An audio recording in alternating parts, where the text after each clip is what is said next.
के मेरे प्रिय बच्चों, आप लोगों से मेरा सुप्रभात है और हम आशा करते हैं कि जितना पढ़ाएं आप लोगों को उतना सब आ गया होगा। तो अब आगे देखिए, तीसरा पढ़ाने जा रहे हैं रस खान। रस माने होता है आनंद और खान माने होता है भंडार, यानी आनंद के भंडार। रसखान शब्द श्री कृष्ण के लिए भी आता है। अब देखिए, रसखान जो है एक मुसलमान कवि हैं। अब इस कवि का नाम देखिए, एक कवि जो हैं सगुण काव्य धारा के कवि हैं।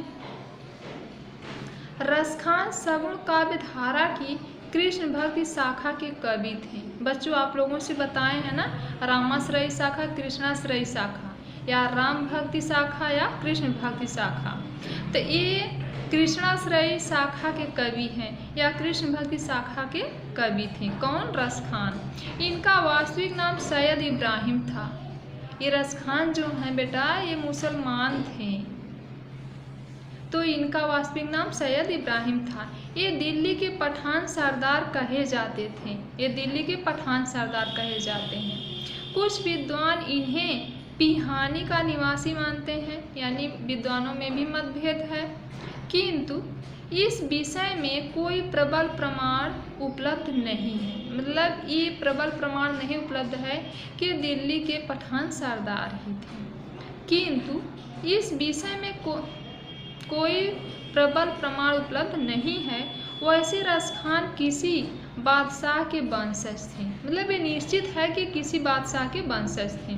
ऐसा प्रेम वाटिका की अधोलिखित पंक्तियों से स्पष्ट है। यानी इनकी रचना प्रेम वाटिका है, उसमें इन्होंने एक पंक्ति लिखी है जिस पंक्ति से स्पष्ट होता है कि ये किसी राजा के वंशज थे।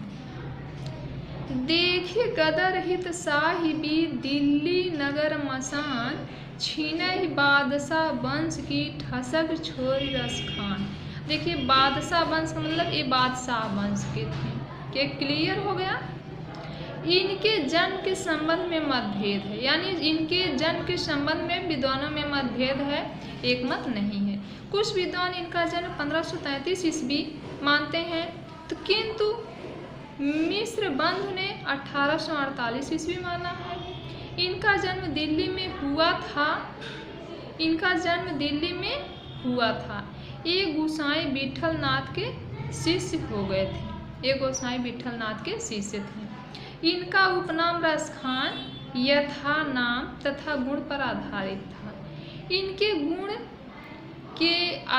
गुण के आधार पर इनका नाम रसखान रखा गया, क्योंकि इनके एक एक सवैये वास्तव में रस के खान है। इनके एक एक सवैये में जो है आनंद है, यानी आनंद का भंडार है, इसलिए इनका नाम रसखान रखा गया। सन 1618 ईस्वी के लगभग इनकी मृत्यु हो गई, यानी 1548 में इनका जन्म हुआ और 1618 ईस्वी में इनकी मृत्यु हो गई। रसखान आरंभ से ही बड़े प्रेमी व्यक्ति थे।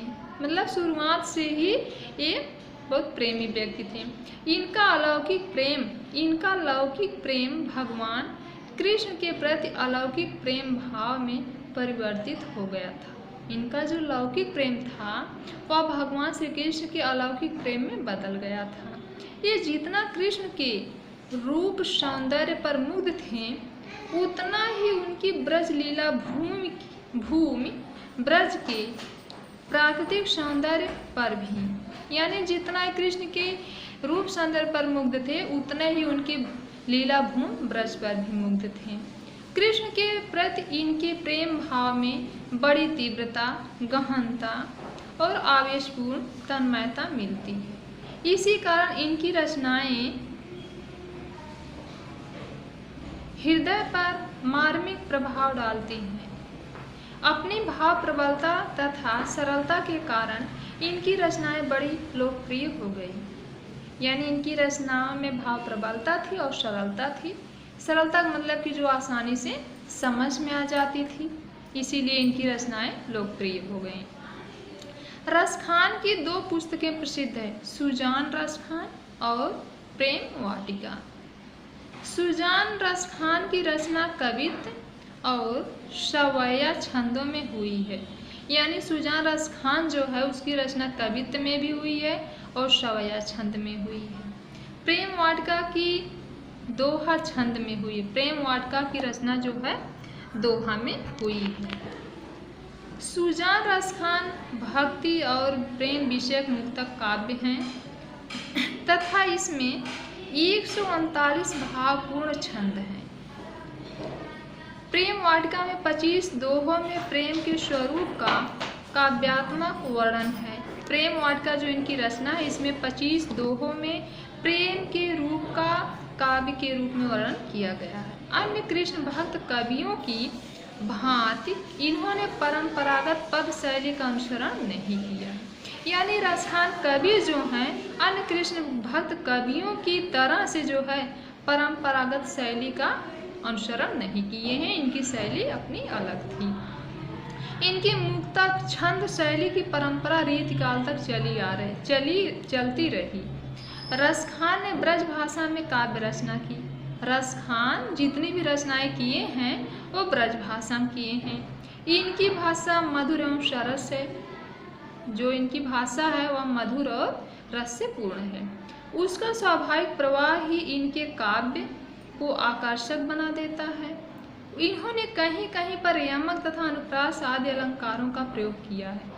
यमक और अनुप्रास अलंकार का बहुत अधिक प्रयोग हुआ है जिससे भाषा सौंदर्य के साथ साथ भाव सौंदर्य की भी वृद्धि हुई है।